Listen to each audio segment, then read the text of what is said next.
Chapter 7 Demonomagic. Part 1. Some concepts of demonology.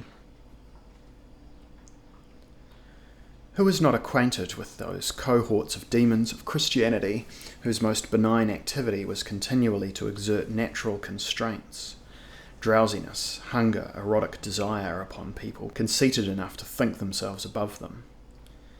Doubtless, demons were equally capable of producing alarming kinetic phenomena, which got the better of more than one saint and were certainly more than mere hallucinations. The art of the Middle Ages and the Renaissance endows demons with the strangest and most repulsive forms borrowed from the animal kingdom. Beetles, Brachyurus decapoda, crawling batrachian sea slugs, and oxyrhynch fish or the armoured saurians, not forgetting ophidians, bats, and even avian reptiles, which in a way anticipate the discoveries of paleontology. The disciples of the Chaldean oracles could cause numerous entities to appear, especially the goddess Hecate and the souls of Greek heroes and famous philosophers such as Plato. The invocation of the gods was often followed by their appearances, autophaneia. The apparition of Hecate is very typical. Quote, "After this invocation you will behold either a fire which, like a child, advances by leaps and bounds towards the current of air, or else a great light which winds about the earth, humming, or a horse even more resplendent than a light, or yet again a child mounted on a horse's swift back, illuminated or covered with gold, or on the contrary naked, or yet again bow in hand standing up on the horse's back." End quote. In their magic practices, the Theurgists made use of a gold disc, strophilos, encrusted with magic graphic symbols and a sapphire at the centre. It could be turned by means of a leather headband, while the Theurgist intoned magic phrases and occasionally emitted inarticulate sounds imitating the squeals of animals to frighten away evil spirits. The instrument, still used by Proclus, one of the last Neoplatonists, was called lynx, after a sort of firebird which was supposed to transmit messages between the world of intellect and the perceptible world. Using an lynx, Proclus was able to produce rain, like Julian the Chaldean, author of the Oracles, who boasted of having done this in the year 174 when he was a soldier fighting under Marcus Aurelius. Unfortunately, it is difficult to establish precisely who performed this wonder because the Christian fighters of the Thundering Legion, the pagans, and an anonymous Egyptian magician all claimed credit for it. In any case, the Theurgist's disc was studded with magic symbols. The same ones reappear on Chaldean talismans, representing, probably in graphic form, the same symbols which, having been scattered in the world by the supreme intellect, could also be expressed in solemn formulas, synthema. In certain cases, these forms were supposed to reproduce the symbol inscribed in the heart, that is, in the human soul, consisting of a combination of semicircles and the Greek letter X. Many Greek heroes had a psychic diagram and a mystic name which permitted Theurgists to conjure them up. Michael Psellos, the Byzantine Platonist, reports that Julian the Chaldean invoked the soul of Plato, asking him a number of questions. According to Hans Louis, one of the most authoritative interpreters of the oracles, the soul of Plato appeared as a luminous geometric shape. The idea that the human soul is made of semicircles and of the letter X derives from Plato's Timaeus, where the cosmic soul is described as composed of two axes in the form of X, bent into a semicircle and joined at the ends. The Christians, according to Justin the Martyr, maintained that this figure imitated the cross of Moses' serpent of brass. Besides gods, heroes, and great men like Plato, there were other entities which, according to the Chaldeans, peopled the world of the surreal, sometimes becoming visible to the human eye. These were demons who were good or evil. The Platonists, Plutarch of Chaeronea and Apuleius of Medaura, as well as the Neoplatonists Porphyry and Iamblichus, distinguished between two classes of demons, those residing permanently in the supra-terrestrial zones, and the disembodied human souls who are transformed into demons for 1,000 years, later to return to the cycle of metensomatosis. In the world of nature, physis, in other words, the sublunar zone, was peopled with aerial, aquatic, and terrestrial demons who produced cosmic calamities and individual passions. They took the form of animals, preferably dogs, from the bosom of earth. Chthonian dogs leap up, which never show a truthful sign to mortal man. The leader of the evil demons was Pluto.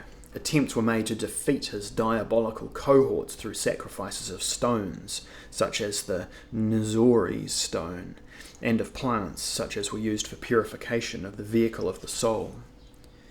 Use was also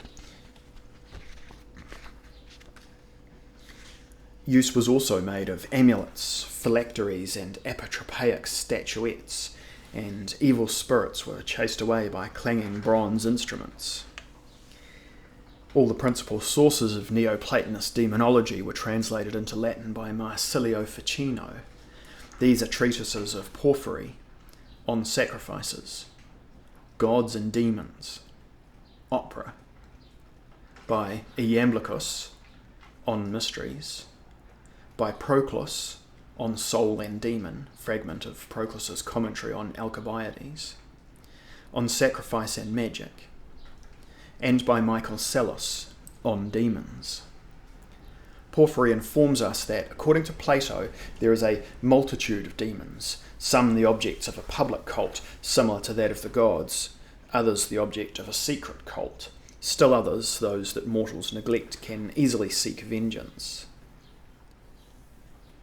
How do we go about obtaining benefits from demons?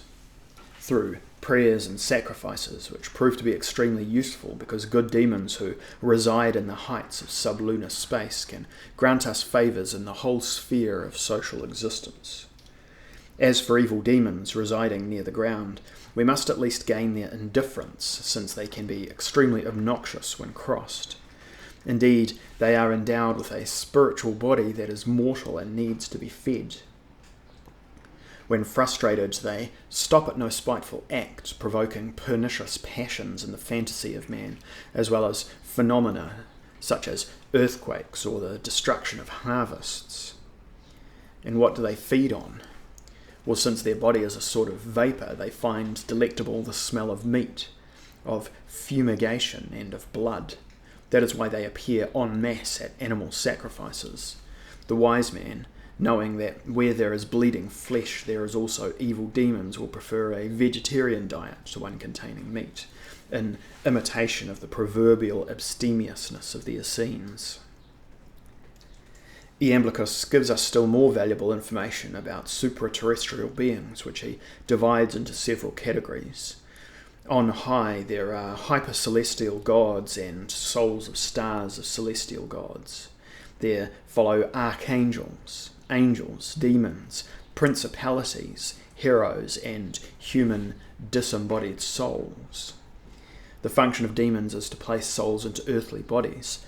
On the other hand, the function of heroes is to vivify, to impart reasoning powers, to tend the herd of souls and free them from their bodies. It is remarkable that Iamblichus's text informs us that all the higher presences can be invoked and reveal themselves in variable aspects according to their category. The Neoplatonist endeavours to describe minutely the manifestations of the beings of the invisible world.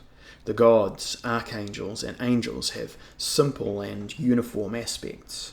The demons, principalities, heroes, and human souls have varied and complex appearances. The impressions they give are just as varied. The gods are majestic and helpful, the archangels terrible but tender, the angels sweet, the demons frightening, the heroes less awe-inspiring, the principalities shiny, the princes obnoxious and hostile, the souls similar to the heroes. Apparitions of gods, archangels, and angels cause no disturbance of any kind. Demons, on the other hand, upset order and inspire fear. Principalities are majestic and stable. Heroes are on the move and in a hurry. Princes stir up commotion. Souls resemble heroes but are less orderly and stable. Gods, archangels, and angels are of miraculous and incomparable beauty. Demons are beautiful by nature. Heroes are beautiful in the expression of their courage. The principalities' beauty is their main quality, whereas the beauty of princes is artificial and elaborate. Souls partake of demonic and heroic beauty. The speed and effectiveness of their respective actions decrease according to the hierarchy of these beings. In particular, principalities act with authority and strength, whereas princes have a grandiloquence which outstrips actual results. Manifestations of the gods fill the whole sky, a sight too dazzling for mortal eyes. Archangels occupy only part of the world, are very resplendent and bear symbols. Angels are neither as gleaming nor as large. Demons are smaller and less perceptible, and the light emanating from them is more bearable. Heroes have less imposing dimensions and magnanimous aspect. Principalities are very big. Princes are self-important, haughty, and insolent. Souls vary in their dimensions, but are smaller than heroes. There are, of course, also evil demons. It is true, Proclus informs us, that heroes, demons, and angels are higher beings who profit from the vision of intelligential beauty.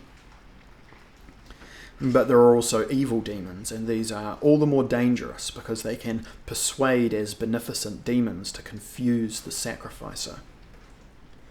Having been acquainted with the qualities and powers of demons whom they can invoke with the aid of natural substances, magicians have the faculty of interrogating them about the categories of higher divinities. In turn, the demons profit from direct acquaintance with the gods and can pass this on to their disciples. What good luck for a magician, through the intermediary of demons, to have access to the gods and goddesses. The Neoplatonists differentiated between beneficent demons inhabiting the higher spheres and malevolent demons living close to the earth. The Christian Platonist Michael Psellus considered all demons evil. Like angels, they have a very tenuous pneumatic body. But while angels' bodies are aglow, those of demons are dim. Psellus tells us that he received instruction in the rather strange doctrine of demons from the hermit Mark of Chersonesos. He maintained that demons are able to ejaculate semen and be born in the bodies of animals. They have limbs, and since they eat, they also defecate. Their food consists of spirit and body fluids, which they inhale and absorb like sponges. Mark, a specialist in demonology, knows several kinds of demons, for they are surprisingly numerous. All the air above and around us, the whole earth, the sea, and the bowels of the earth are full of demons. There are 6 categories: those who live in the fire that borders upon the higher zone of air, calling themselves in barbaric parlance Leliurion, which means igneous, sublunary demons. Demons that are aerial, terrestrial, aquatic, subterranean, and finally demons of a kind who flee the light, who are invisible, wholly dark, violently causing destruction by cold passions. Although all these demons are maleficent, the last 3 categories are particularly dangerous. Indeed, the activities of sublunar, aerial, and terrestrial demons are exclusively spiritual, whereas those of the others can be directly materialistic. The former are confined to depraving the soul by means of fantasies and cogitations. In particular, the aerial and terrestrial ones provoke erotic fantasies. All of that is easy to explain, since demons, having a noimatic essence, can assume all the forms and colours they wish, revealing themselves to the human spirit in deceptive forms.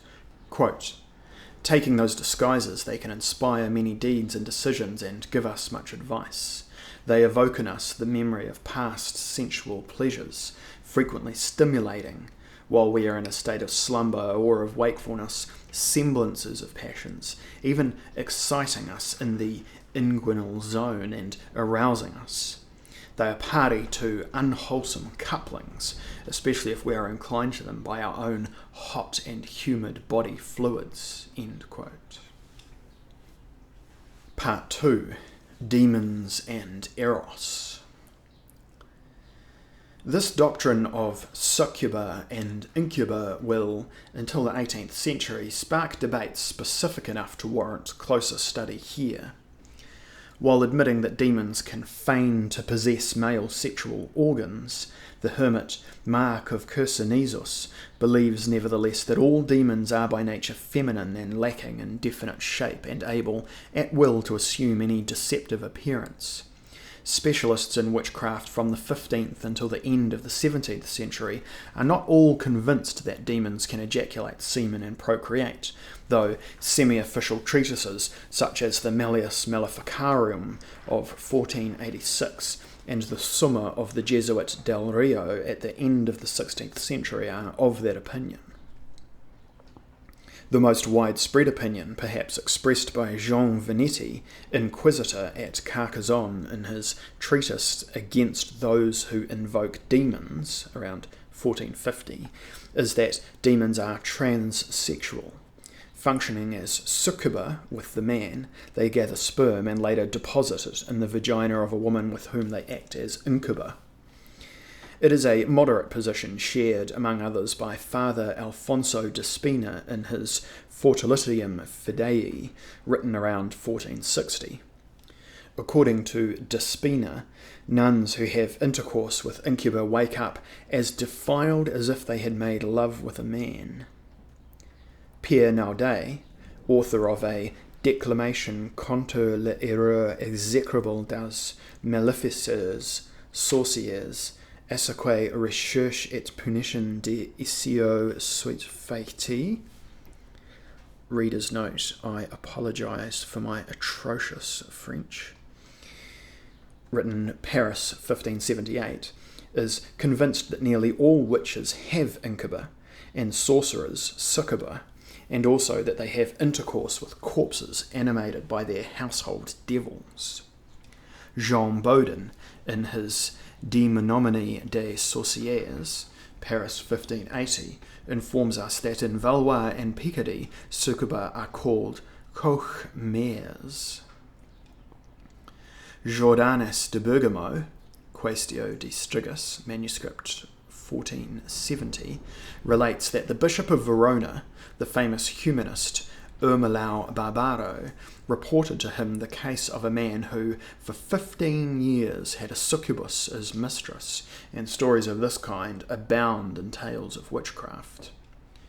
Johannes Enricus Pot, at the end of the 17th century, Jena, 1689, in his Specimen Juridicum de Nefando Lamiarum cum Diablo coitu, in quo abstrusissima haec materia delucide explicator, quaestiones inde emergentes curata resolvuntur, vari iscae non injucundus exemplus illustrator, takes the same position as Malleus and Del Rio, adding droll examples, such as the following. Since incuba take the form of animals, there have been women who, as a result of their bestial relations with demons, gave birth to all sorts of animals, lion, cat, dog, etc., or to monsters. The most interesting case, which he quotes Philip Ludwig Ehrlich as having given him, Demonomagic, Frankfurt, 1607, is that of a woman who, having probably coupled with a demon in the guise of a rooster, laid eggs every day. The question of the procreation of demons was still of interest in the 18th century, for Johann Klein's academic dissertation of November 19th, 1698 in Rostock was reprinted in 1731 under the title examen juridicum judicialis lamiarum confessionis se ex nefando cum satana coitu prolim suscepisse humanum. Klein, on the authority of Malleus and Del Rio, believes that demons can beget children with the unfortunate woman they seduce. Quote, "We can read in judiciary proceedings the confessions of witches. They derived more pleasure from the indecent organs of Satan, having abominable intercourse with that most impure spirit, than from permissible cohabitation with their legitimate husbands, albeit they were not always delighted by the consequences of those detestable depravities. It has often occurred that from this odious and sodomitic copulation they have given birth to live children." End quote. Ludovicus Maria Sinistrari de Ameno, whose treatise Demonia Litate et Incubus et Succubus, written toward the end of the 17th century, was translated into French by Isidore Lisieux and printed in Paris in 1875, is much more original. He believes that the incuba and succuba are not demons but beings called follets in French, folletti in Italian, and duendes in Spanish. In English, elfish spirits. They are not spirits hostile to the Christian religion, but they take a wild delight in violating chastity, contra castitatem. Sinistrati de Ameno has a theory opposite to the idea of the transsexuality of follets. They are capable of ejaculating semen. After all, they are creatures, human in appearance, endowed with a soul that can be saved or damned, and a tenuous body with greater longevity than that of man. They can enlarge or shrink their bodies at will, moving through chinks in matter. They form organized societies with governments and cities. The apologists of the Inquisition do not fail to inform us in detail of the sexual relations between sorcerers of both sexes and the demon. One of the greatest authorities of the 16th century on this subject is Nicolas Remy, poet and privy councillor to the Duke of Lorraine, author of the Demonolatria, ex judiciis capitalibus non gentorum plus minus hominum qui sortilegii crimen intra annos quindecim in Lotharingia capite luerunt. Lyon, 1595. The treatise ends with a poem in French in which Remy takes pleasure in describing outrageous forms of torture of which he has long experience, and concludes, quote, "Judges, do not fear to be relentless in arrests you make to punish witches. Every age will praise those acts of justice." End quote. While admiring his enviable assurance, I must point out that, fortunately, Remy was mistaken. In any case, having made a 15-year study of some 900 trials for witchcraft, he gives us one of the most lively, interesting and authoritative descriptions of demonophily that one could wish for. Quote, "All those who have had sexual intercourse with incuba and succuba unanimously declare that it is difficult to imagine or describe anything more repulsive or unrewarding. Petrone Armentier states that no sooner had he strangled his Abrahel than all his limbs became rigid, and Henitzel asserts that his Squatzeborg, those were the names of succuba, gave him the impression of having a frozen hole instead of a vagina, and that he had to withdraw before having an orgasm. As to witches, they declare that the virile organs of demons are so thick and hard that it is impossible to be penetrated by them without dreadful pain. Alice Dragei compared her demon's erect penis with a kitchen tool she pointed out to the assembly, and gave the information that the former lacked scrotum and testicles. As to Claudine Fillet, She knew how to avoid the piercing pain of such intercourse by a rotary movement she often performed in order to introduce that erect mass which no woman, of no matter what capacity, could have contained. Those unfortunates often complain that their demon smothers them, but they have never been able to put an end to the situation, and nevertheless there are some who reach orgasm in this cold and loathsome embrace." End quote. South of the Pyrenees, the demon behaves violently on the Sabbath, grasping a witch, con su mano izquierda a la vista de todos, la tendía en el suelo boca abajo, o la arrimaba contra un árbol, y a la conocía somáticamente. The intercourse is no less painful. El demonio la trato carnalmente por ambas partes, y la desfloro e padecia mucho dolor. But it also has the peculiarity of plunging the unhappy woman into the mortal sin of sodomy. We see the kind of havoc, moral and physical, the incuba and succuba were supposed to wreak.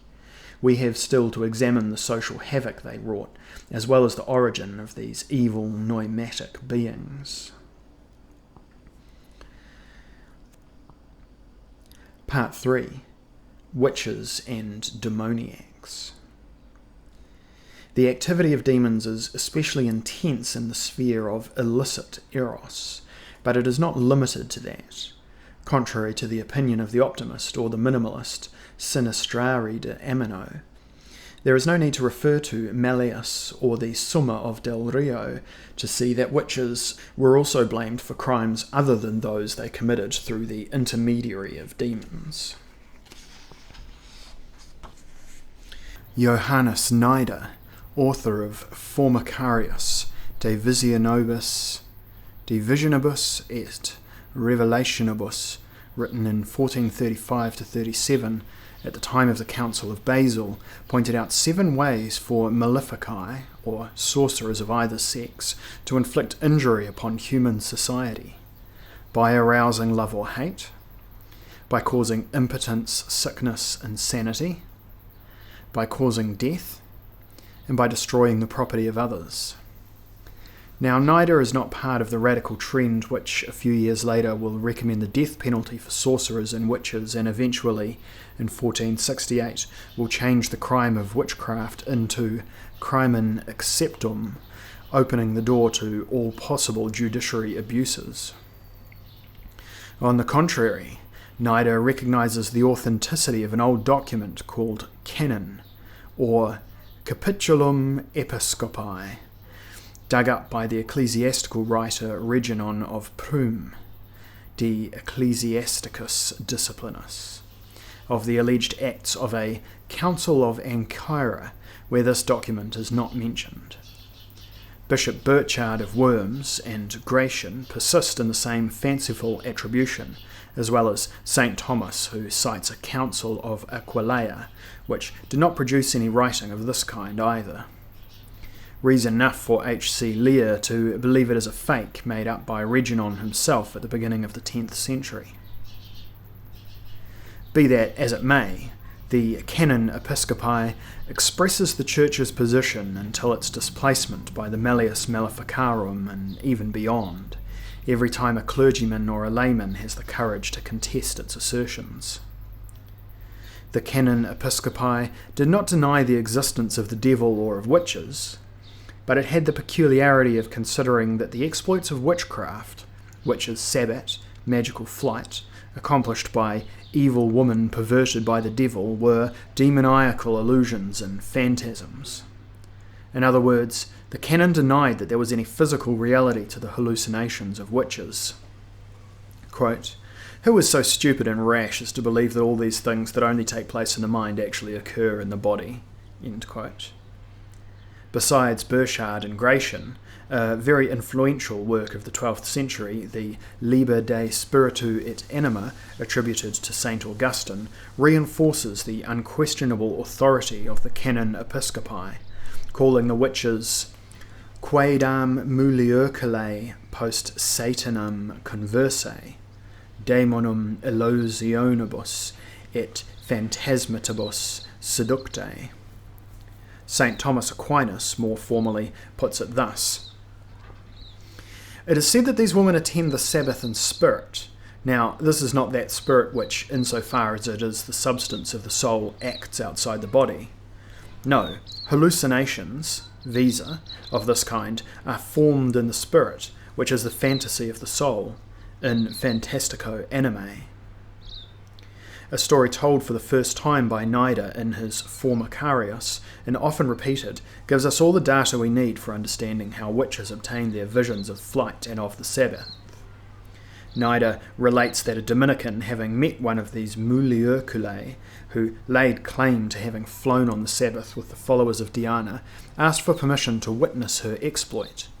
The woman smeared her body with an ointment, recited a set phrase, and at once sank into such a disturbed sleep that she fell out of bed and knocked her skull on the floor. Convinced she had visited distant countries, she was astonished when the monk informed her that she had not left her room. The names Pixidariae and Baculariae that are attached to witches attest to the importance in their practices of the box of ointment and the broomstick.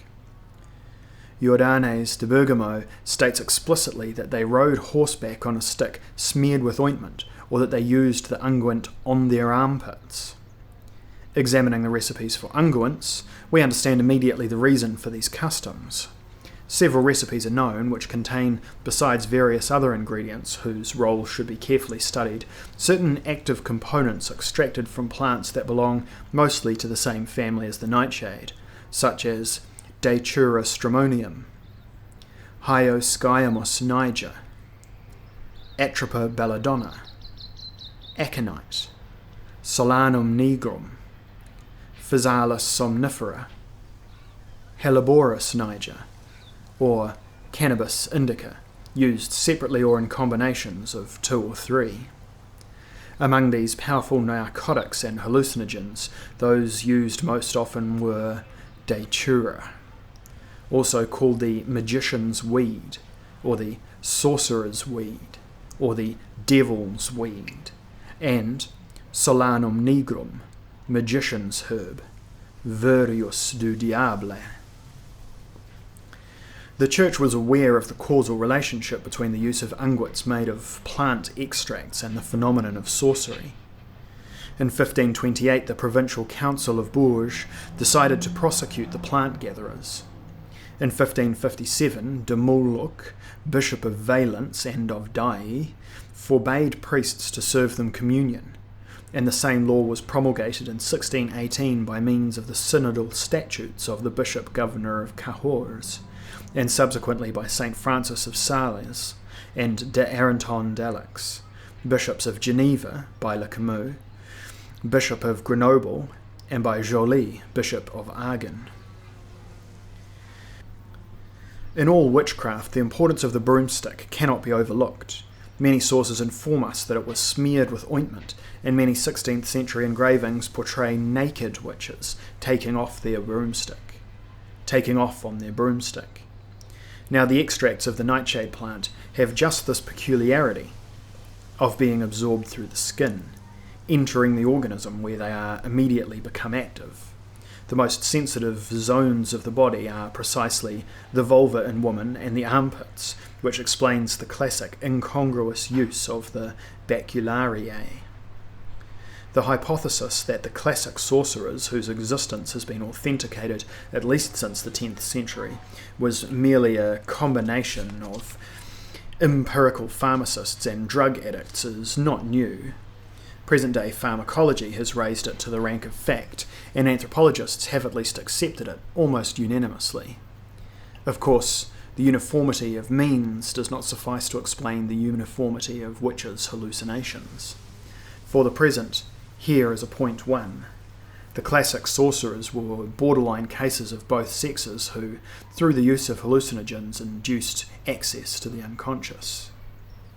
What they experienced under the influence of drugs they took for reality, imagining they had performed certain stereotypical acts. Constant use of drugs definitely resulted in eliminating the rather labile and problematical boundaries between the states of dream and waking. The sorcerers lived surrounded by their own phantasms, which must for them have assumed real and personal characteristics. It is not strange that they had sexual intercourse with them, or that it occurred in the grotesque way described by Nicolas Remy and others.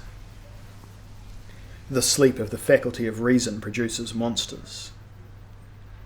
Hallucinogens prove to be one of the most powerful means of arousing phantasms to invoke demons. It takes only one more step to endow them with real forms and attributes. A second method for invoking demons, this one altogether artificial, is to imagine them through mnemotechnical processes. A third circumstance in which demons are revealed, this time without being called, is mental illness. The case of Alexis Vincent Charles Berbeguier de Terreneuve de Thym, a rich gentleman born in Carpentras during the second half of the 17th century, is very instructive. He himself describes it in the 3 volumes of his autobiography published in Paris in 1821, entitled Les Farfadets, où tous les démons ne sont pas de l'autre monde. From 1813 to 1817, Berbeguier lived at the Hotel Mazarin, 54 Mazarin in Paris, where the hobgoblins did not cease to persecute him. He in turn made a specialty of capturing them, which earned him the title of Scourge of Hobgoblins, triumphantly inscribed by him above his own portrait. It is probable that the signs of Berbeguier's mental illness were already apparent before his sojourn in Paris. In Avignon, he went to see a Dr. Nicolas, who had to apply mesmeric passes to frighten them away. In Paris, he went to consult clairvoyants and the magician Moreau, who was himself only a powerful representative of the hobgoblins. But it seems there was no crisis until a soothsaying session with tarot cards, arranged for him by 2 clairvoyants, Geneton Le Villette and Le Manceau, who, conniving with his hidden enemies, placed Berbeguier under the influence of a bad planet. From that time on, the valiant router of demons never knew a moment of peace.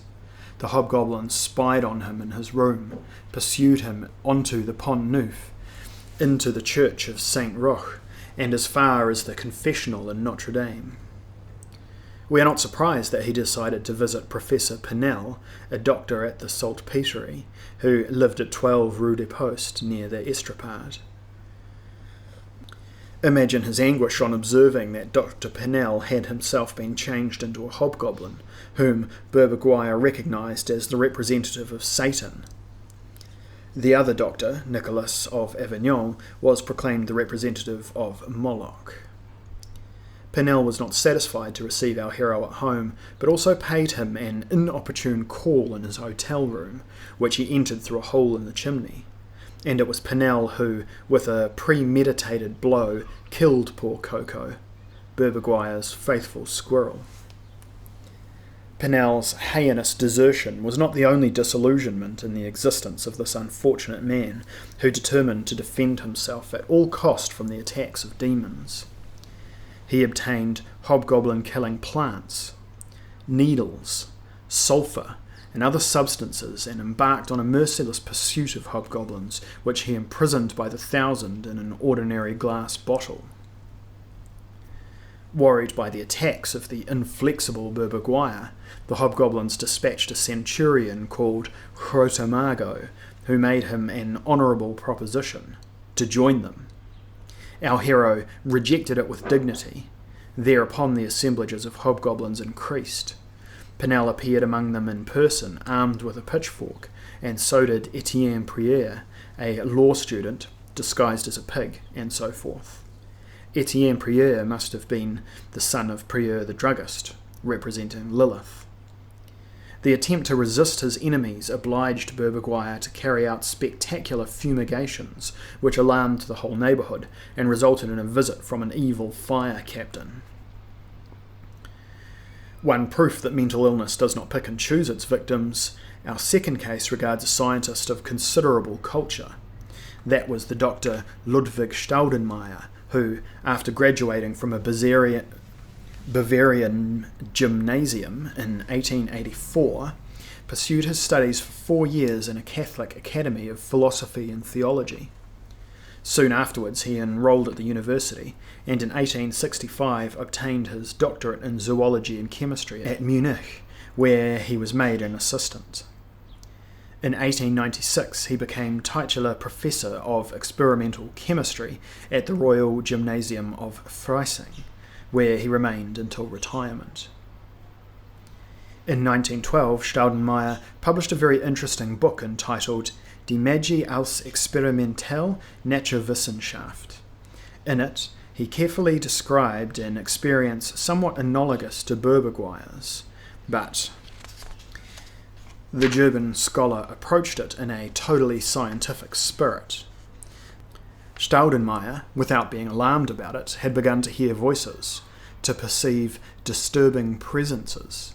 He spent his whole life establishing friendly relations with the beings who visited him, making their acquaintance, calling them by name. He began to practice a sort of yoga, and having retired, took advantage of his savings to expatriate himself to Italy, a country with a pleasanter climate. He died in Rome, August 20, 1933, in a hospital belonging to a religious order, in which he was carrying out a respiratory experiment to revive the vital heat. Berberquire and Staudenmeier are harmless mental cases, with the leisure to hand very valuable documents down to posterity. In both cases we learn that foreign presences foist themselves upon the sick man, entering into more or less odd relations, which enable us to state that the principal source of demons is the unconscious, capable in certain circumstances of invading the subject's zone of consciousness. Sorcery employs hallucinogens to induce experience of a reality other than the everyday kind. The mental patient is transported despite himself into the midst of his phantasms. Only the magician utilizes altogether conscious techniques to invoke and command his helpful spirits. In his case, the invention of a demon is equivalent to its coming to life. Part 4. Demonomagic, from Ficino to Giordano Bruno. Classifications of magic. Modern scholars are convinced that there are two kinds of magic: Ficino's spiritual or natural magic, and the demonomagic of Trithemius. This distinction is arbitrary and rests on no solid foundation. Since demons themselves are spirits without a body, they form the object of spiritual magic. Like the gifts of the animate world and the gifts of living stars, Ficino is himself a demonologist and deals with planetary demons in his commentary on the Symposium. And if he does not go deeper into the subject of demonology, it is because he fears for his life. As to the natural quality of Ficino's magic, it goes without saying, except that there is yet another kind of natural magic, that of Giambattista della Porta, a sort of repertoire of odd phenomena and popular recipes, which is not all spiritual, and in the same way, Trithemius's magic is performed through the intermediary of planetary demons without being spiritual either. We arrive at the conclusion that there are several forms of magic that can be simultaneously spiritual and demoniac, which makes that dichotomy irrelevant. Of the categories of magic in the Renaissance, the most interesting is undoubtedly that of Giordano Bruno. He lists 9 categories: sapientia, magia naturalis, medicina, chimia, prestigiatoria, a second form of natural magic, mathematica or occulta philosophia, a magia desperatorum, which is demonomagic, also called transnaturalis su metaphysica, or theurgia, necromantia, maleficum, of which Veneficium is a subcategory, and Divinatio, or Forfetia. Although the criteria for this classification are not always clear, it seems that Bruno had in mind primarily the kind of auxiliaries that the magician expects to obtain, and the method he uses for that. The outline, furthermore, can be simplified.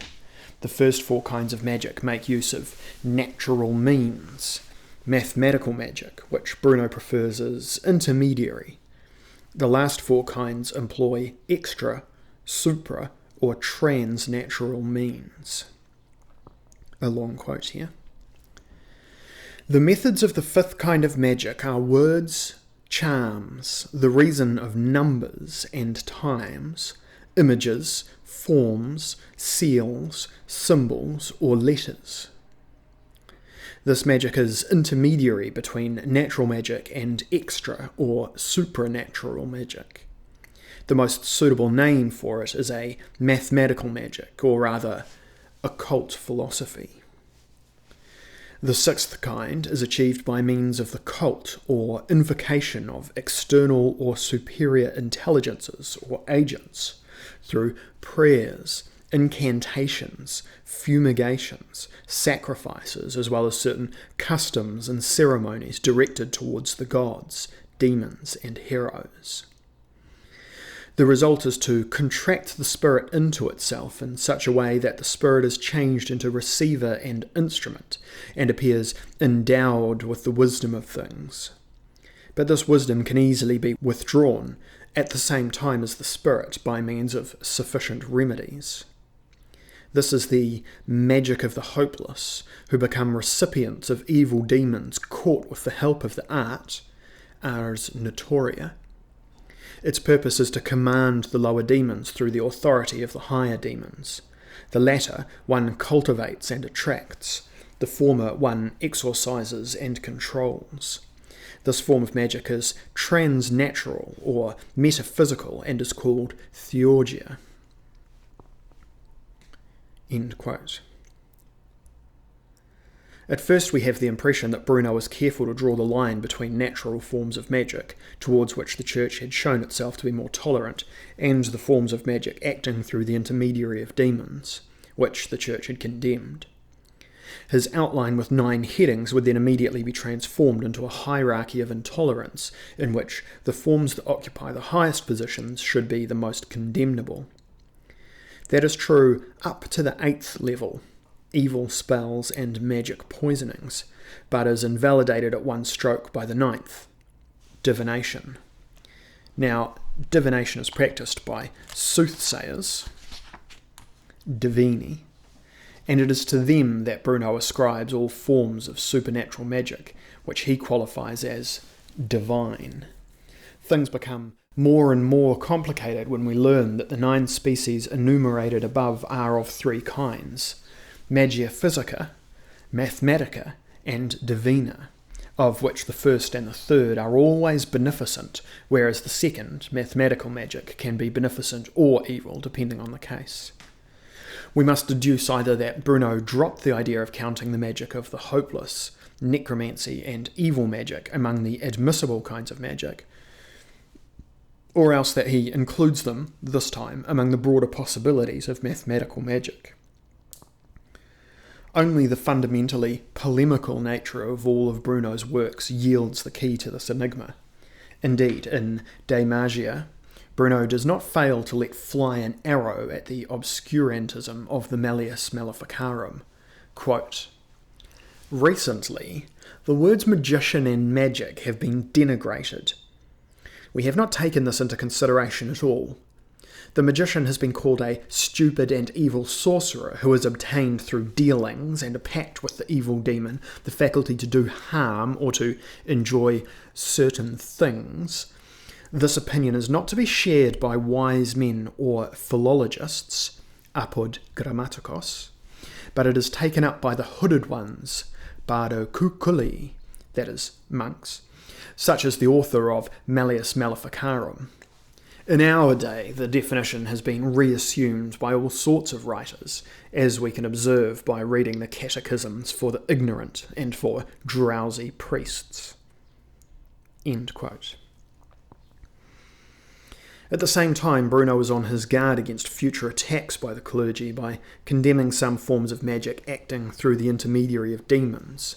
One of these, namely necromancy, is a form of soothsaying accomplished by means of exorcisms and incantations addressed to the souls of the deceased. It is easy to understand why necromancy should make up part of the three kinds of magic that Bruno himself considered reprehensible. But since the magic he calls divina amounts, when all is said and done, to soothsaying, why does he not recognise that, like mathematical magic, it can be of two kinds, beneficent and maleficent? The answer is, on the one hand, that Bruno seems determined not to include necromancy and maleficent magic in his boiled-down classification of the varieties of magics, and, on the other hand, that he transfers to the category of mathematical magic a considerable part of the processes performed through the intermediary of demons. Can we understand the motivation for this rather intricate strategy? Yes, if we refer to a semi-official document, such as the Malleus, the Treatise on Magic Spells by Paul Grilandi, written about 1525 and published in Lyon in 1536 under the title Tractatus de Hereticus et Sortilegius.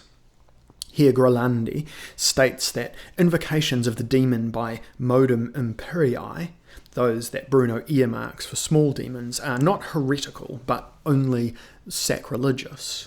On the other hand, foretelling the future is always heretical. Now, Bruno was a person of dazzling culture for his period, and it is unusual for even his most insignificant writings not to contain certain allusions whose source must be known in order for their meaning to be deciphered. In the last part of this book I shall analyse the polemical scope of one of Bruno's theses that has always been deemed original, that of the ass and of asinity, asinitas, as saintly qualities. Suffice it to say here that the whole theory of saintliness and heroism is developed by Bruno in direct polemic with one of the writings of the Reformed period of Cornelius Agrippa, a writer Bruno held in high regard. It is therefore not out of the question that in De Magia he should implicitly take issue with Grilandi, demonstrating that, far from being maleficent, the highest form of divination is always beneficent. But that does not prevent Bruno in the classification of the 3 kinds and 9 species of magic from being dependent on semi-official writings such as the Tractatus de Sortilegius. Indeed, Grilandi himself draws up a hierarchy of intolerance of the Church directed at the forms of magic in which, exactly as with Bruno, soothsaying is at the bottom of the list as being the most condemnable of all. That easily explains Bruno's classification, which is inspired by a treatise against magic, such as Grillandi's, while proposing other criteria for determining the degree of culpability on magic disciplines. Among other things, he disagrees with Grilandi on the subject of divination and seems inclined to reject demonomagic, more than Grilandi himself, even if it takes place per modum imperii. But he rescinds this at once, since the mathematical magic he himself seems to cultivate is not extraneous to the processes employed through the intermediary of demons. At this point he is obliged to accept Grillandi's precept, which he had implicitly disputed 2 pages before. He recognises that mathematical magic can be maleficent, but he hopes, very probably, that if judged according to Grillandi's criteria, it will only be sacrilegious and not heretical. All these doctrinal subtleties are peculiar not only to Bruno, but to all those writers who, while dealing with magic in the 16th century, are nevertheless trying to save appearances. Among them, Bruno seems the most naive. Though unusually perceptive, Bruno handles his own impulsiveness badly, and this character trait is to prove fatal. On the other hand, Father Trithemius, who also has friends in high places, is a model of shrewdness. Where does Bruno err, tactically? by never being able to agree with anybody. He could have stayed out of trouble if he had made it clear at the beginning that he shared the other person's views up to a certain point, but differed in the details, which was often the case. But Bruno proceeds in the very opposite way. He begins by attacking someone, only to make it clear later that what is at issue is basically a question of detail. If we've taken the right view of this, and the classification of de magia is either by Griandi or another writer of treatises against magic and sorcery, then we must agree that Bruno's entire procedure is very strange. What he borrows from implicitly incriminating sources is much more important than what he rejects, and he avoids saying so explicitly, merely to save appearances. In the 16th century, none of the Christian churches was a democratic institution, and none showed any sympathy for magic. Since Bruno had studied the Malleus, the later works of Agrippa, which stem from the very strong Protestant influence, and also in all probability treatises such as that of Griandi, we are surprised that he did not form a more accurate judgment of the climate of intolerance in his era before experiencing the consequences in his own life. This is because, more or less openly, he saw himself as a prophet and was not averse to martyrdom. He says so himself in the Sigillus Sigillorum. I would never be inclined to believe that anyone who fears physical sufferings has ever had intimate knowledge of the divine. He who is truly wise and virtuous will never feel pain, and he is perfectly happy, as perfectly as the condition of our present life permits. But let us return to Bruno's magic.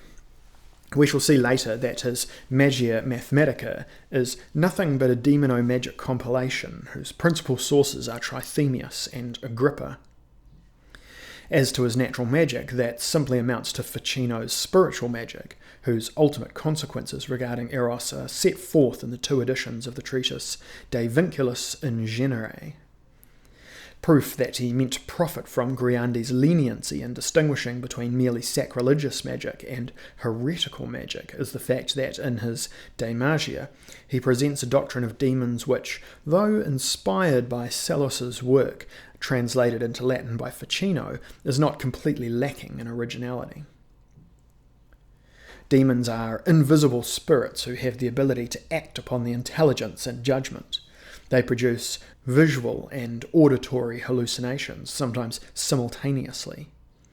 Bruno differentiates 5 categories of demons. The first, who correspond to Salus's subterranean and aquatic demons, are bruta and animalia, and have no sense. The second, who inhabit ruins and prisons, are timid, suspicious, and credulous.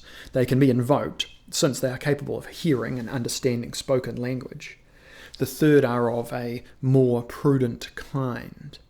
They inhabit the air and are especially redoubtable, since they lead men astray through imagination and false promises. The fourth, who inhabit the airy regions, are beneficent and resplendent.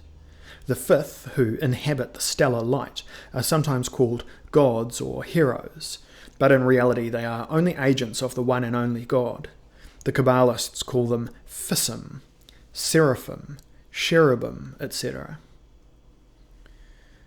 Quote, each variety of spirits has its own chiefs, princes, herdsmen, commanders, rectors, and ranks. Those who are wiser and more powerful rule and command those who are stupider and more uncouth. End quote. They live everywhere and are invisible except for the first groups, the aquatic and terrestrial demons, whose bodies are coarser, crassiores, and can make themselves visible in certain circumstances. They cause illnesses that some individuals have the gift to cure, such as King Cyrus, who cured those with a diseased spleen by touching them with his finger, or the King of France, who cured the scrofulous in the same way. We shall have occasion to return later to Bruno's Demonomagic. Here we are concerned merely with examining the validity of the categories of magic. We have seen that, although the distinction between spiritual magic and demonic magic does not hold up, it corresponds nevertheless to an ancient tradition. At the time of the Renaissance, this distinction answered to the need felt by officialdom, as well as by their potential victims, to establish a boundary between lawful and illicit magic. Since sorcery was a crimen acceptum after 1468, and dealings with the evil demons of Satan's hordes were ascribed to sorcerers, it followed naturally that any form of magic invoking demons was held to be suspect and was persecuted. This is why Marsilio Ficino, who had to endure the attacks of the Church for his treatise De Vita Coelitus Comparanda, which the Pope finally judged to be inoffensive, did not know what precautions to take to demonstrate that the natural magic he practiced was not demonic. Probably he was right only in the sense that the magician was able to restrict his own processes, but that did not prevent demonomagic, in certain, if not all cases, from being a form of spiritual magic. In the same way, the dichotomy between natural and transnatural magic is an artificial one, but officialdom seems to accept it to the extent that it uses a scale of measurement for the culpability of the various forms of magic. In his classification, Giordano Bruno utilizes the classic sources of occultism, but also seems to take inspiration from one of these hierarchies of intolerance, which he cannot totally disapprove of because he uses it himself. In conclusion, the distinction between a natural magic and a transnatural or demonic magic, while being false on a strictly conceptual plane, is nevertheless accredited by a long historic tradition, in which the potential culprits are in almost complete agreement with their accusers. Trithemius of Würzburg. In reply to 8 questions put to him by Emperor Maximilian in 1508, Abbot Trithemius at once launched an attack on witches according to the doctrine of the Malleus Maleficarum. Witches, maleficae, are very pernicious. They make pacts with demons and by solemn profession of faith become vassals of the demons whom they worship everlastingly. He concludes, "They must not be tolerated, but rather exterminated wherever found, for God, creator of all things, commands it, thou shalt not allow sorcerers to live." Exodus 22, Deuteronomy 18. In October of the same year, when finishing the Antipalus Maleficiorum, Trithemius was, if possible, even more emphatic, proclaiming his concern over the reduced number of inquisitors and judges to deal with such numerous and serious crimes of witchcraft. Who was this monk who, not content to demand capital punishment for maleficae and necromancers, exhorted the Church to greater watchfulness? It is certainly surprising to learn that this pillar of the establishment was considered one of the greatest, if not the greatest, sorcerer of the 16th century, an authority equal to Hermes and King Solomon. First, the legend. Amazing stories were current in his lifetime and were to proliferate after his death, as well as the pseudo-epigraphic writings attributed to him. It is Augustin Lerchheimer of Steinfelden who seems best informed about the wonders worked by Trithemius.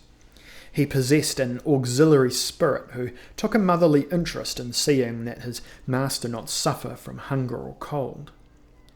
During a trip to France, an imperial German councillor, jealous and amazed, was able to see how the spirit brought him a hot meal and a bottle of wine in an inn where there was nothing good to eat. But that was nothing compared to the other performances by the abbot, who excelled in necromancy. Indeed, Lerchheimer tells us, Emperor Maximilian, who was mourning the death of his wife, daughter of Charles of Burgundy, begged Trithemius to invoke her ghost so that he might see her one last time.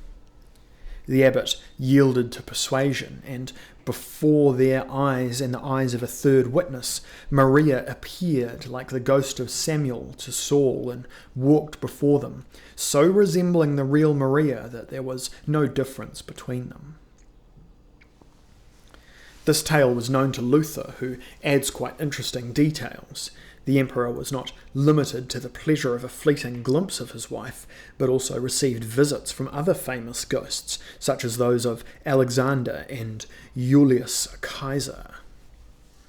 The story was confirmed by the doctor Johannes Weir, or Weyer, who does not mention the name of Trithemius but gives many details about ghosts that a great sorcerer attendant at court produced before Emperor Maximilian. This time the phantasms were those of Hector, Achilles, and the prophet David. The first person to give a very plausible explanation for these optical phenomena was a Swede, Jorg Villen, of 1728, followed by our contemporaries Will Erik Peukert and Kurt Baschwitz. In essence, the abbot made use either of a camera obscura or of tricks with mirrors which enabled him to delude the onlookers. Judging by the Antipalos Maleficiorum, Trithemius knew the principle of a dark room and could construct one. His disciple, Henricus Cornelius Agrippa, also tells in detail how he was able to produce optical illusions with the help of mirrors, a phenomenon at the time stemming from natural magic, in which Trithemius may have been a major specialist. This is why Bartholomaeus Korndorff seems to be right in saying there was nichts mit teuflichem Werk gemischt gewesen, that no demonic work was entailed, even though he, as well as his contemporaries, understood nothing about it. This time it was a matter of two unquenchable lights that Trithemius, according to his old servant Servatius Hochel, had prepared for the emperor. The two candles were still burning in the same place 20 years later.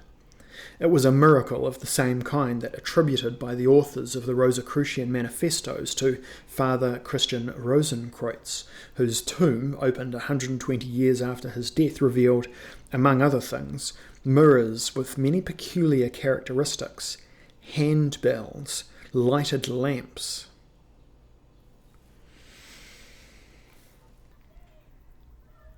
Who was Trithemius? History holds two quite contradictory images of him. The first is that of the sorcerer, author of an abstruse work entitled Steganography, or Secret Writing. The presumed author of a great many astounding pseudo-epigraphs, and the subject of a popular tradition calling him a particularly able necromancer and magician. The second portrays a famous poet, an original orator, a very clever philosopher, an ingenious mathematician, a perfect historian, and a great theologian. According to the phraseology of his biographer, Wolfgang Ernst Heidel of Worms, who wrote a defence and apology for him in 1676. Indeed, the abbot of Sponheim, and subsequently of the monastery of St. Jakob of Würzburg, was the protege of Emperor Maximilian I himself, and of two elector princes, and his steganography was dedicated to one of them, Philip, Count of the Palatinate and Duke of Bavaria. His other writings, some 90 compilations and pamphlets, exclusive of many epistles, treat of various subjects. Considerable space is devoted to sorcery and vulgar superstitions, the abbot distinguishing himself through his remarkable zeal in the Church's fight against the sect of Maleficae. There is, however, reason to believe that Trithemius practiced a certain duplicity with regard to sorcery.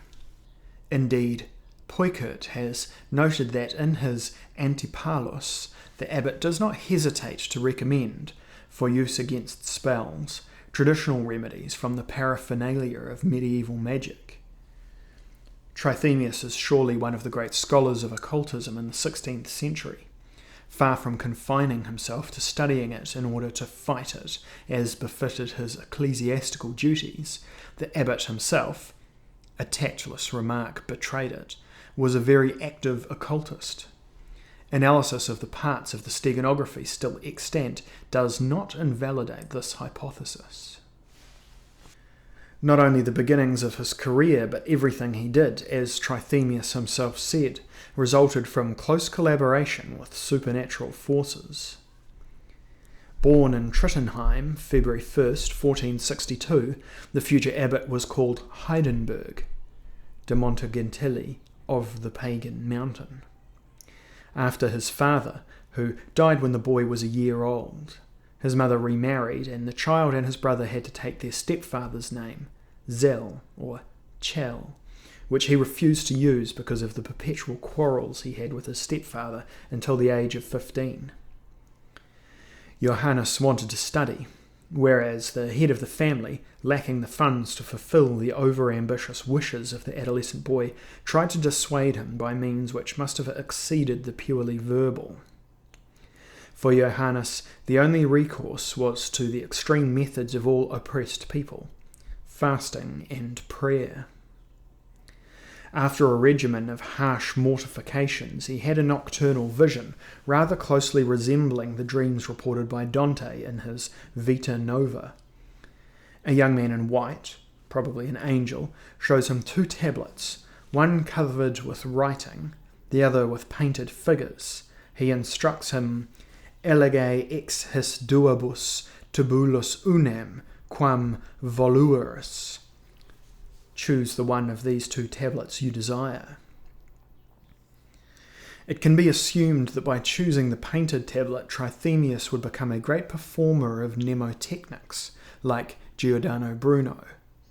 But he chose the tablet with the writing on it, and the young man told him, "Ecce Deus orationes tuas exaudivit, debitque tibi utrumque quod postulasti, et quidem plus, quam petere potuisti."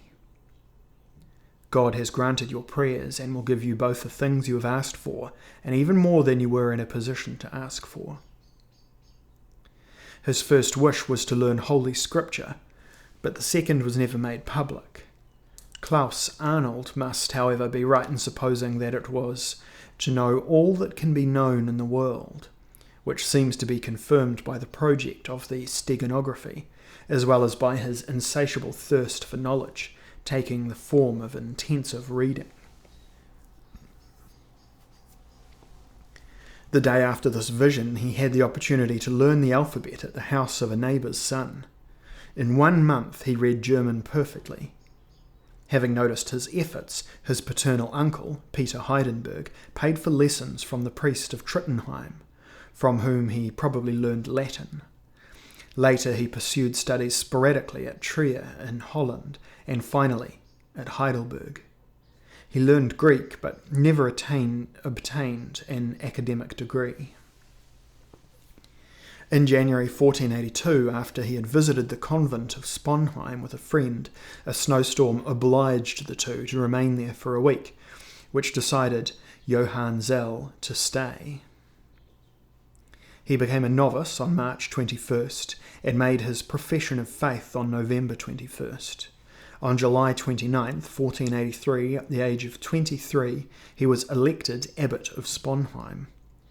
This rapid career is astonishing, the more so because Heidel's apology does not reveal the real motives for his choice. Sponheim was one of the poorest monasteries in the Palatinate. Avoided by everyone, shortly before the young man's arrival it only had 5 inhabitants, who must have been the most refractory of monks, attracted by the prospect of complete freedom, the only compensation for the destitution of the place. It is not surprising that the sole preoccupation of every abbot was to leave as soon as possible for a more hospitable and prosperous monastery. This explains the motivation of the monks, who hastened to choose the youngest among them as abbot, counting on his lack of experience to pursue their own leisure time activities. Trithemius does not lose his nerve, even when faced with the lamentable condition of the buildings, his predecessors' debts, and the obvious disobedience of the monks. He proves to be an excellent administrator and puts Sponheim's affairs in order until 1491. After that date, he even undertakes the complete reconstruction of the monastery. He does not stop at ostentation, decorating the walls of his apartment with quatrains by the humanist Conrad Celtis and himself, and the walls of the refectory with the coat of arms of the 25 abbots who had preceded him, as well as his own, a bunch of grapes. The new building is somewhat surprising, but its main attraction is the library, unparalleled at the beginnings of the 16th century. Trithemius buys or exchanges rare books and manuscripts and puts the monks to work feverishly copying and binding. If the monastery owned 48 volumes in 1483, it had 1,646 in the inventory of 1502, and in 1505, before the abbot's departure, nearly 2,000. As early as 1495, the Dutch composer Matthias Herbenus, rector of St. Servatius in Maastricht, expressed amazement at the quantity of books in a letter to Jodocus Beisel. A few years later, Sponheim had become an obligatory place of pilgrimage for all humanists passing through Germany. Quote, just as no distinguished foreigner at the beginning of the 19th century omitted to pay his respects to Goethe in Weimar, so it was good form in the Germany of circa 1500 to have called on Trithemius at Sponheim. End quote. The exhausting activity of copyists and bookbinders, as well as the exorbitant expenditures for the library, must have caused the monks to protest. That must be the reason for Trithemius's regretful departure from his abbey. The mutineers chose a new abbot, while the former one, beginning in 1506, had to be satisfied with the little monastery of St. Jakob in Würzburg. The library at Sponheim was almost inaccessible for him. He revisited it only twice in 1508 and 1515, but the pro-Trithemius faction, which continued to function, outnumbered but still effective, prevented its destruction until the former abbot's death in 1516. Trithemius himself proposed that he buy back the books in Greek and Hebrew that the monks wished to sell, but he seems to have given up the idea of assembling a library at Würzburg comparable to that of Sponheim. He was quite ill, needed rest, and probably lacked the strength to give the little monastery of St. Jakob the splendour of the one he had to leave. In his praise of his famous library, Trithemius gives us some important information in a Latin that needs no translation. Nec vidi in tota Germania, neque esse audivi tam raram, tamque mirandum bibliotecam, licet plures viderum, in qua sit librorum tanta copia non vulgarium, neque communium sed rarorum ebditorum, secretorum mirandorumque et talium, quales alibi vix reperientur. On the other hand, it was certainly easy for the abbot to buy rare books in Benedictine or other monasteries in the event that the monks who possessed them feared that to own them imperilled observance of monastic rules. The 1502 catalogue of the library was lost during the abbot's lifetime, and there exists no source that can tell us the titles of all books and manuscripts in the collection. However, it is not impossible that the rare and dangerous writings included all sorts of works on occultism. When editing his Antipalos, Trithemius gives us an admirably exact description of a number of books opposed to religion. Now we know that he had revisited Sponheim precisely in 1508. This corresponds to the date of the Antipalos, October 10th, 1508. It is very likely that, to refresh his memory on the subject of occultism, Trithemius once again made use of his priceless library. If this hypothesis is correct, it contained at that time the following works, among others, sometimes in several editions: the Calvicula Salomonis, the Book of Offices, the Picatrix, the Sefer Ratziel, the Book of Hermes, the Book of God's Purities, the Book on the Perfection of Saturn, a book on Demonomagic attributed to Saint Cyprian, the Calculation Art of Virgilius, the Book of Simon the Magician, a treatise on necromancy attributed to Rupert of Lombardy in various versions, a book on the 7 climates attributed to Aristotle, the Flower of Flowers, the book Almedal attributed to King Solomon,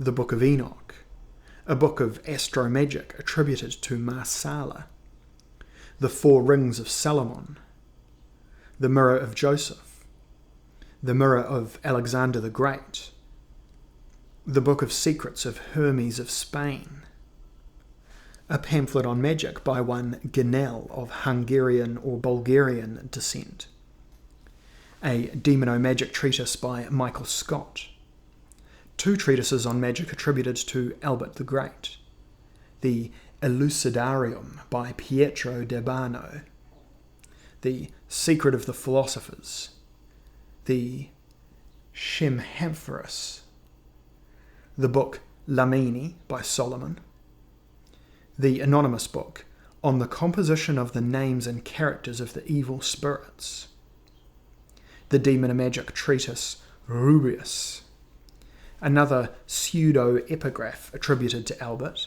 on the office of the spirits attributed to Solomon, the bonds of the spirits, and the Pentacles of Solomon, several works attributed to Tosgrek, Solomon's disciple, whose name varies in Trithemius' transcriptions, Tosagios, Tots Grekos, Tosagaios, Thox Grekios, etc. Other books attributed to Muhammad, to Hermes, to Ptolemy, works of Arab, Western, or anonymous writers, etc. In 1508, Trithemius had read all these pamphlets, which he summarises accurately. In most instances, they deal with the 7 planetary spirits, their physiognomies, their names, the graphic symbols needed to invoke them. Others, like the Speculum Joseph, whose incipit goes, "Si cupus videre omnia," if you wish to see all that is, contains tricks for catoptromancy or divination through the personal mirror. The book attributed to Michael Scott, one of the great translators from the Arabic in the 13th century, reputed to be a formidable magician, instructs on the means to procure a familiar spirit. Solomon's book Lamini, or Lamim, deals with the prediction of the future through the intermediary of demons, etc.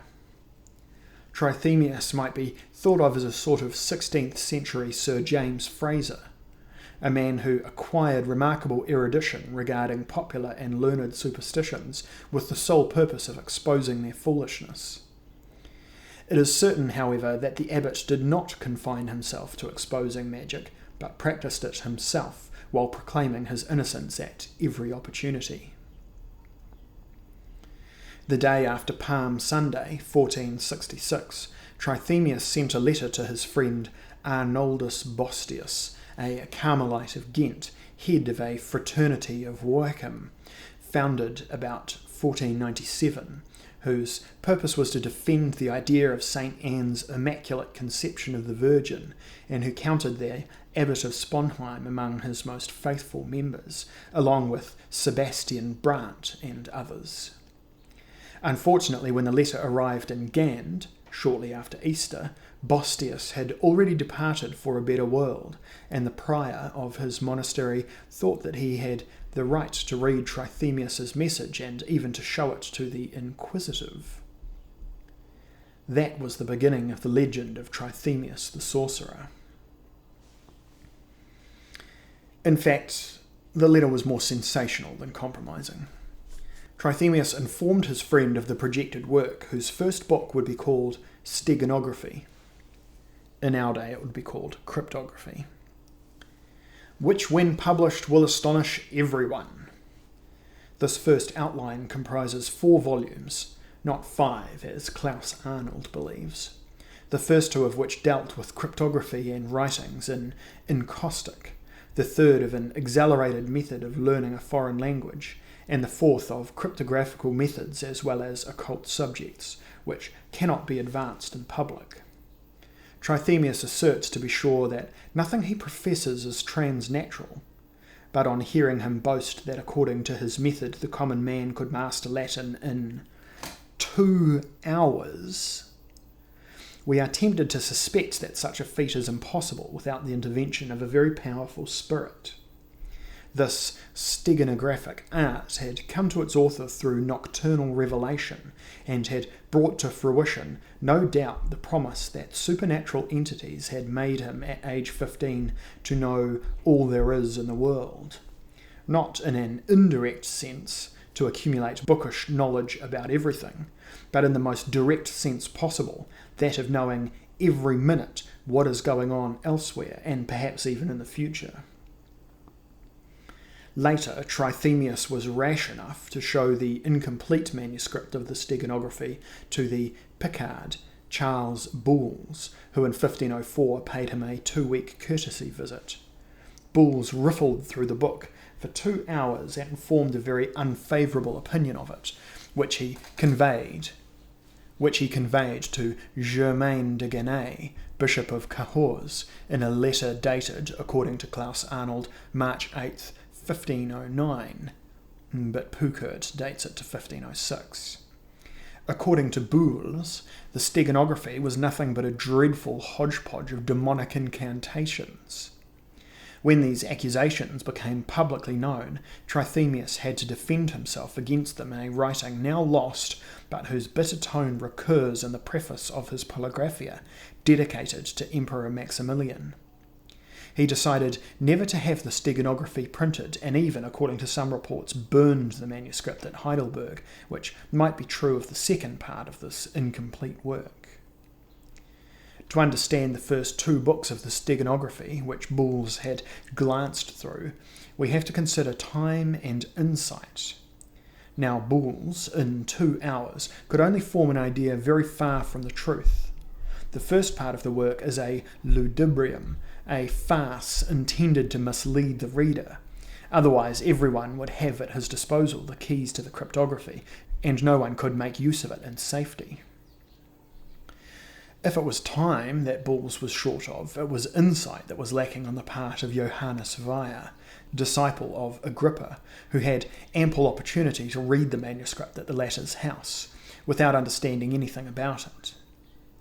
Weyer corroborated Boole's accusation and devoted a very malicious chapter to Trithemius in his famous book, De Praestigiis Daemonum. The learned Jesuit Del Rio took possession of this version, and his influence sufficed to include the steganography, beginning in 1609, in the Index Librorum Prohibitorum. But after the first edition of 1606, defences were written. It is enough to cite here those of Adam Tanner, the abbot Sigismund Dullinger of Sion, Gustav Selenos, Juan Samuel E. Lobkowitz, Jean d'Espriere, and finally those of Athanasius Kircher, Wolfgang Ernest Heidel, and Gaspar Schott. The most interesting of these are, without any doubt, those of Caramuel and Heidel. Caramuel is the first important interpreter of Trithemius's cryptography, which he recognizes as such and absolves from demonomagic. Caramuel indicates that demoniac incantations are only encoded texts, whereas the names of demons represent the code of messages. Caramuel had analysed only the first book of the steganography. Heidel, who often contradicts and outstrips his predecessor, applies this method to the first 2 books, recognising, however, that what remains of the third contains methods of an entirely different kind. The first book of the steganography, finished on March 27, 1500, offers the reader several ways to encode a seemingly incongruous message. From the demonic name heading the message, the receiver will be able to discern the code, which means removing all the letters that have no significance and selecting those that do. Here is an example of a demonic incantation, in which should be read only the even letters of the even words, that is, the letters that occupy the positions 2, 4, 6, etc., in words also located in positions 2, 4, 6, etc. Reader's note. Here follows a paragraph in which some of the words have some capitalized letters in them. I will not read it, for it will appear nonsensical to the ear, but I shall render a brief sample.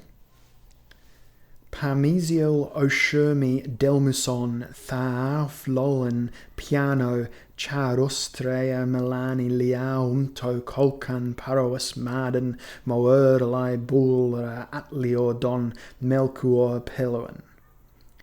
It continues in this theme. All that is required to obtain the following message is to extract the significant letters and divide them into segments. Sum tali cautela ut prim literi cuius libets dictionis secretam intentionem tuam redant legenti. All in capitals. The second book, published a month later, contains 24 series of alphabetical permutations organised according to the spirits that govern the 24 hours of the day and the night. Spirits, of course, have nothing to do with it, and the permutations are carried out according to a very simple rule that consists of placing two alphabetical series next to each other, the first remaining in a fixed position, A, B equals A, C over B, etc. In the same way, B equals A, C equals B, etc. until A equals Z. Of course, the 24 permutations are not the only possible ones. On March 21st, 1508, Trithemius finishes his polygraphy, which is to be dedicated to Emperor Maximilian on June 8th of the same year.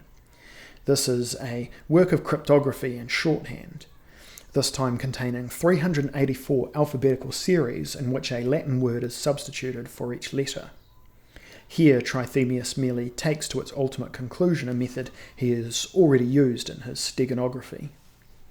The encoded text has the harmless form of a long prayer in Latin. By substituting a letter for each word, we obtain the real enciphered message. The polygraphy aroused public interest, as revealed by the fact it was translated into French by Gabriel de Couliano in 1561.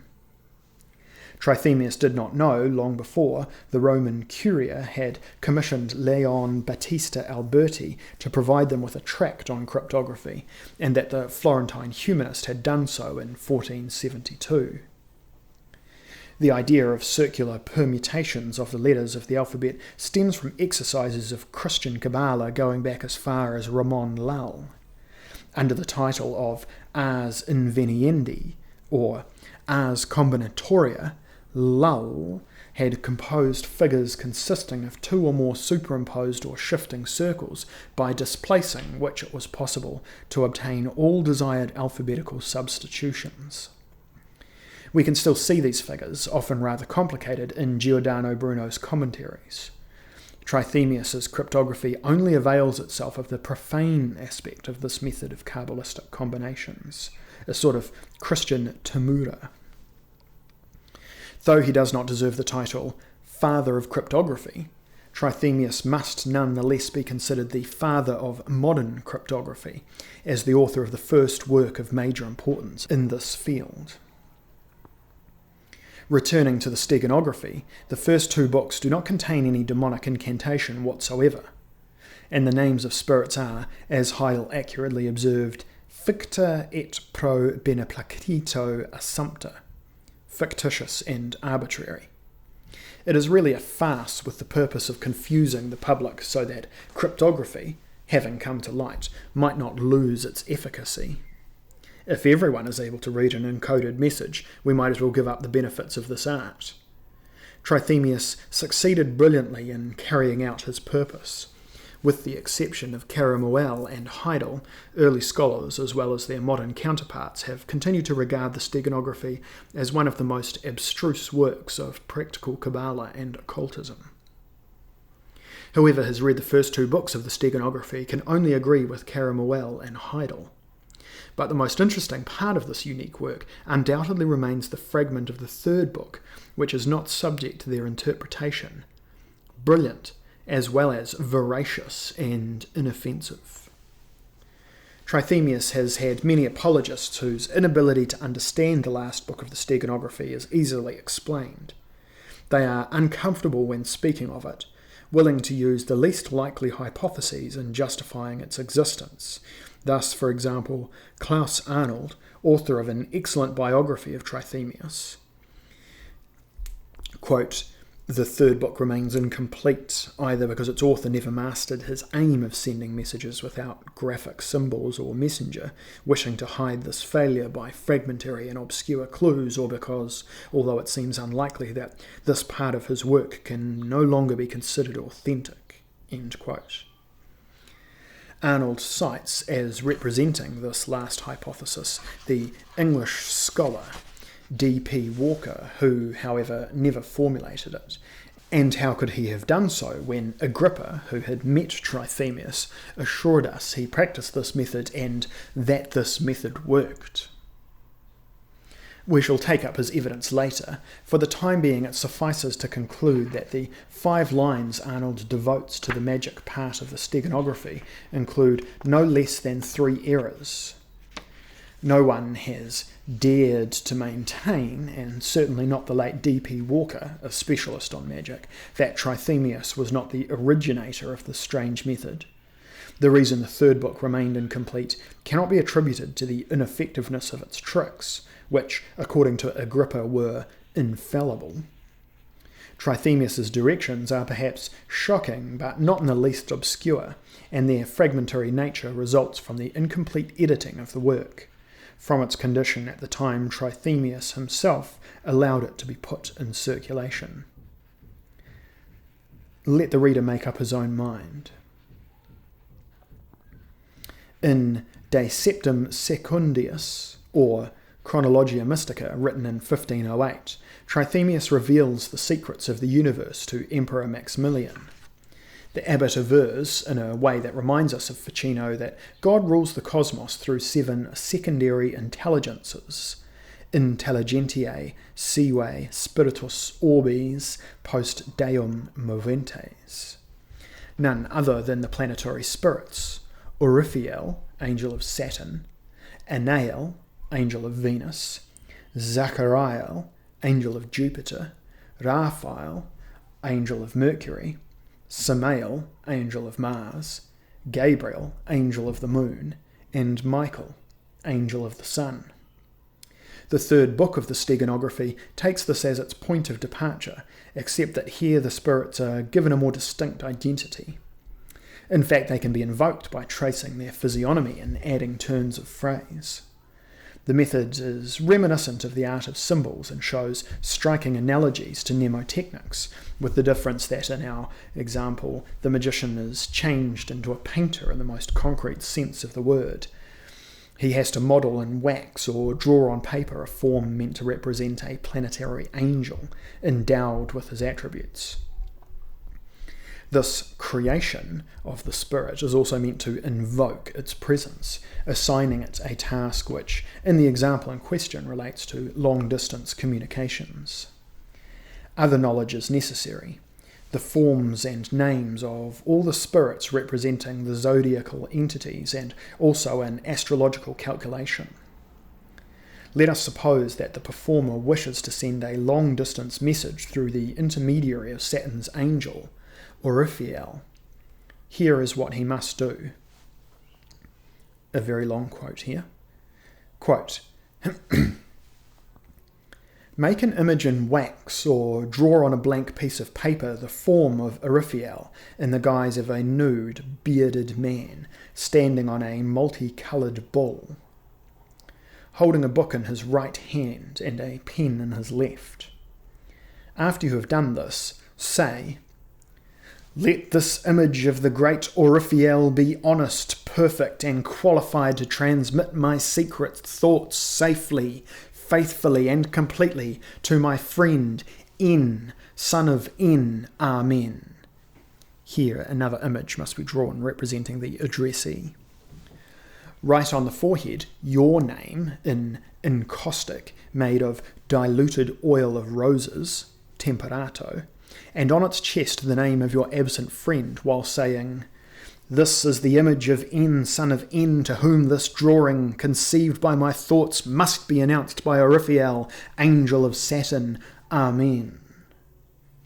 Write on the forehead of your image, Mendrion, and on his chest, Throesti, and then unite the two images, saying, "Hear me, Oriphiel, prince of the star of Saturn, by virtue of all-powerful God, obey me.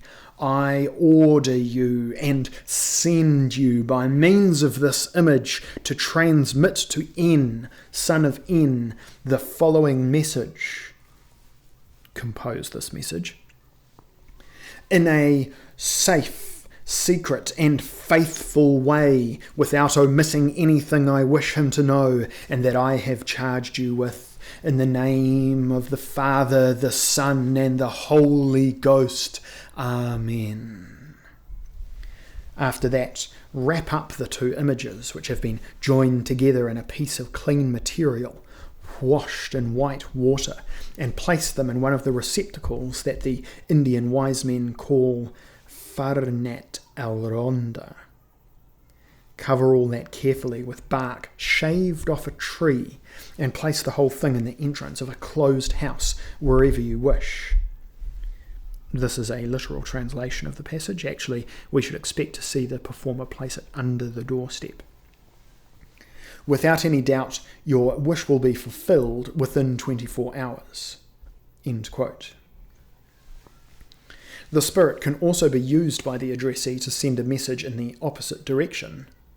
Quote, "After 24 hours, remove the images from the place you have put them and put them aside, for you can use them to work through the intermediary of Oriphiel at any time, to transmit messages not only to the same friend but to anyone, merely having changed the name of the friend." End quote. By this method, the supernatural presences had revealed to Trithemius, in a dream, what must have been the wish closest to his heart, to know everything that was happening in the world. He says so himself, using capital letters on the next to last page of what remains of his steganography.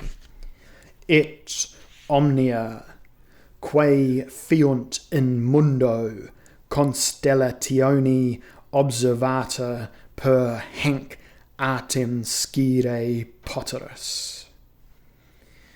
In the very last passages of the fragment of the third book, Trithemius informs us that by similar procedures it is possible to learn everything about anything at all.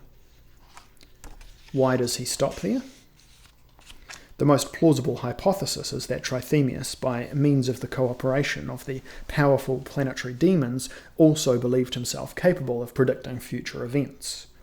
Once again, Paul Griandi gives us an indirect explanation of the reason Trithemius never finished his third book, or, which is still more likely, why he burned it at Heidelberg. According to Griandi, all the magical procedures invoking the help of a demon, ad modum imperii, are not heretical, but merely sacrilegious. On the other hand, foretelling the future is always heretical.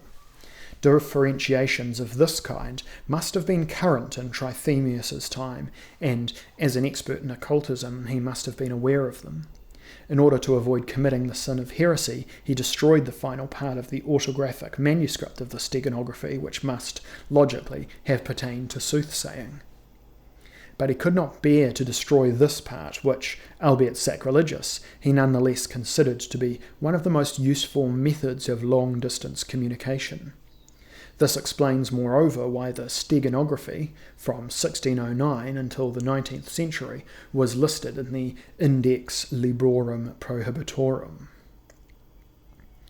The reader is invited to try out Trithemius's method for himself in order to judge its effectiveness. While While prevaricating about the natural character of this manoeuvre, Agrippa nevertheless praised its merits. Quote, "It is possible in a natural way, removed from superstition and without the intercession of any spirit, for a man to transmit his trend of thought to another man at no matter what distance and location in a very short time. It is not possible to estimate exactly the time it takes, but all that takes place within 24 hours. I knew how to do it myself, and I have often done it. Abbot Trithemius also knew how and used to do it." End quote. There are also sound reasons to doubt Agrippa's dogmatic statement. On reading the hopeless messages he so often sent to correspondents in no hurry to reply, I sometimes wonder why this occultist did not employ Trithemius's infallible method. Many episodes in Agrippa's biography show us that he was unable to obtain the friendly help of any spirit. On the other hand, in order to find out why he fell into the disfavour of Louise of Savoy, he does not hesitate to have recourse to biblical spells, which moreover give him the answer. That he might have dispensed with had he profited from the assistance of a powerful planetary demon. Agrippa's remarks are valuable, however, for they confirm the authenticity of Trithemius's method. With regard to its effectiveness, Agrippa's letter of November 19th, 1527, to brother Aurelio de Equipendente seems to warrant some scepticism on the part of modern readers. Agrippa avers, quote, "As a humble mortal, consecrated knight in the blood of battle, courtier for almost a lifetime, attached by the bonds of the flesh to a beloved wife, a toy of the caprices of fortune, a slave to the world and to domestic cares, I could not claim to have the sublime gifts of the immortal gods. I do not have them at all. I only present myself as a sentinel at attention at the gate to point out the way to others. Velut indicem qui ipsi semper prae foribus manens." End quote.